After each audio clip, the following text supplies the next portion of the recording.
क्या हाल चाल इन्वेस्टर्स। मैं जानता हूं कि पिछले महीने आपके हाल थोड़े से बेहाल रहे होंगे क्योंकि आपका पूरा पोर्टफोलियो लाल हो चुका होगा। निफ्टी अपने ऑल टाइम हाई से लगभग 1400 पॉइंट गिर चुका है और इन्वेस्टर्स अभी ये चीज सोच रहे हैं कि भाई हमारा स्टॉक पोर्टफोलियो और तो नहीं गिरने वाला है। इस वीडियो में हम डिस्कस करने वाले हैं कि निफ्टी आखिर गिर क्यों रहा है, ये फॉल और कंटिन्यू होने वाला है क्या, और 5 ऐसे स्टॉक्स जो निफ्टी के फॉल की वजह से अभी काफी अट्रैक्टिव वैल्यूएशन पे ट्रेड कर रहे हैं।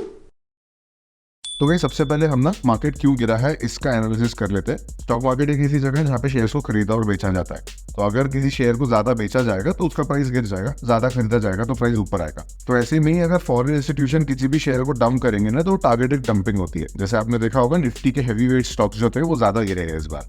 ये मंथ टिल डेट डेटा है FII की सेलिंग का, ठीक है। तो इन्होंने मंथ टिल डेट 17,500 करोड़ तक का माल बेच दिया है, मतलब 17,500 करोड़ के शेयर्स इन्होंने सेल कर दिए हैं। अब इसी डेटा को थोड़ा और देखते हो तो सितंबर महीने में भी इन्होंने 18,000 करोड़ की लगभग सेलिंग करी थी। ओके, तो जब ये लोग बाइंग कर रहे थे तब मार्केट ऊपर जा रहा था। ये मंथ का डेटा देखो और स्टॉक का प्राइस मूवमेंट देखो, आप निफ्टी का मूवमेंट चेक करना। अब सिमिलरली यहाँ पे आप देख सकते हो कि 18,800 करोड़ सितंबर में बेचे थे इन्होंने और लगभग 17,500 करोड़ इन्होंने अभी अक्टूबर में बेच लिए है। So this is the reason why पहली बार तो मार्केट गिरा क्यों।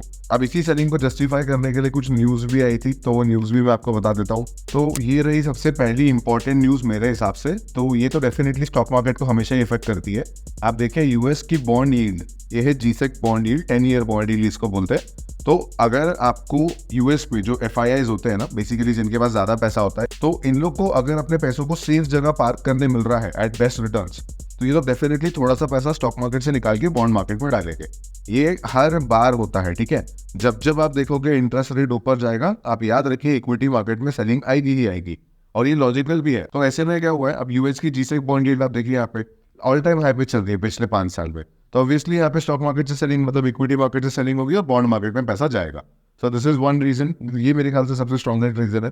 और ये मेरे ओपिनियन में सेकंड सबसे प्रोमिनेंट रीजन है कि इजराइल हमास का वॉर। अब देखिए वैसे तो वॉर बहुत ही बड़ी चीज होती है, पर फिर भी आप ये देखिए कि इसकी न्यूज लेटेस्ट आप देखते रहोगे तो हर एक 2 घंटे में इसकी कुछ न्यूज आ रही है।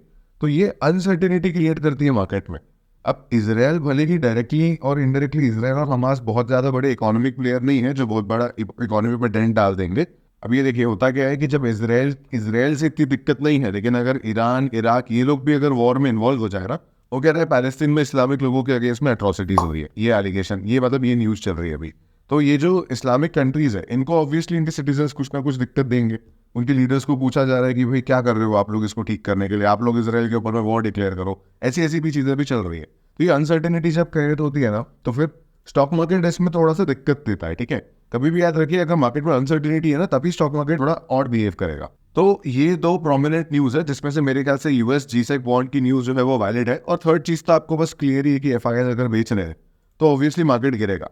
अब आप लोग एक बार निफ्टी का चार्ट भी देख लीजिए, मैं इसको वीकली टाइम फ्रेम पे कर देता हूं। देखिए ये रहा अक्टूबर 21 का ऑल टाइम हाई। अभी निफ्टी ने जब से इसको ब्रेकआउट किया था इस लेवल को तो रीटेस्ट नहीं किया था। ओके, सो अभी ये लेवल तक के अगर मार्केट गिर जाए 18,600 400 के लेवल तक के अगर मार्केट आ जाए तो कोई बड़ी बात नहीं है, ठीक है, कोई घबराने वाली बात भी नहीं है।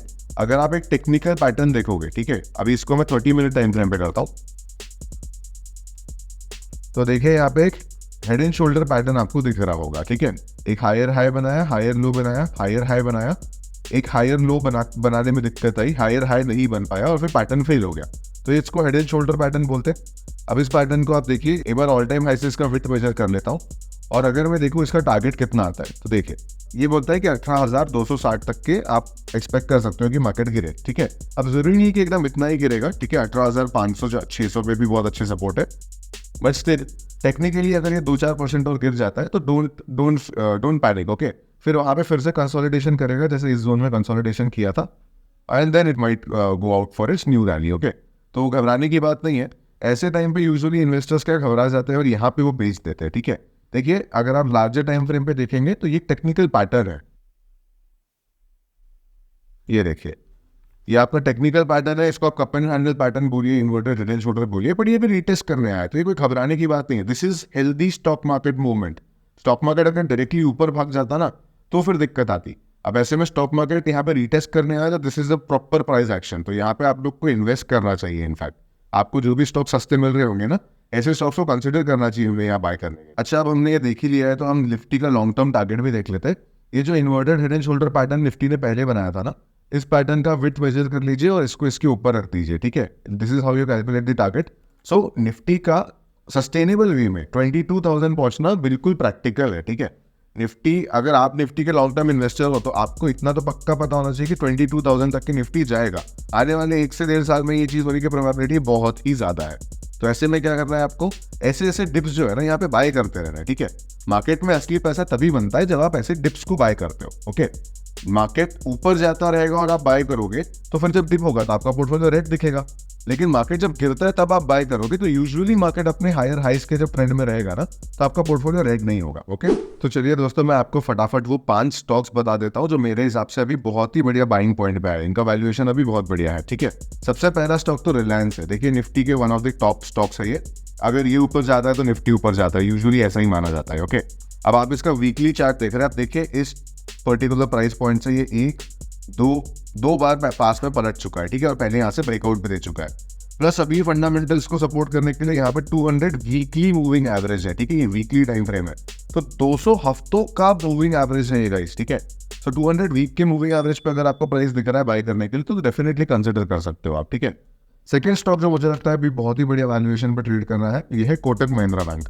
अगेन इस स्टॉक की भी सेम कहानी है गाइस। आप देखिए ये स्टॉक इसी रीजन से पहले मल्टीपल टाइम बाउंस बैक कर चुका है। देखिए 1, 2, 3, 4, ये 5 से कह रहा है 6, तो ये 7th टाइम एक ही लेवल को टेस्ट करने आएगा इस, ठीक है।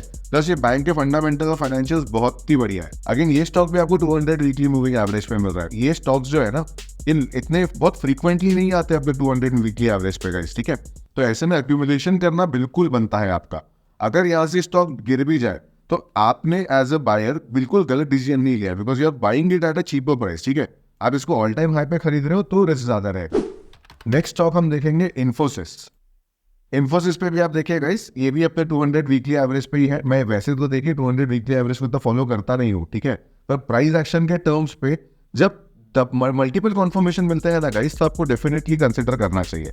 अब देखिए ये एक इंपॉर्टेंट सपोर्ट जोन रहा है इन्फोसिस के वीकली टाइम फ्रेम पे।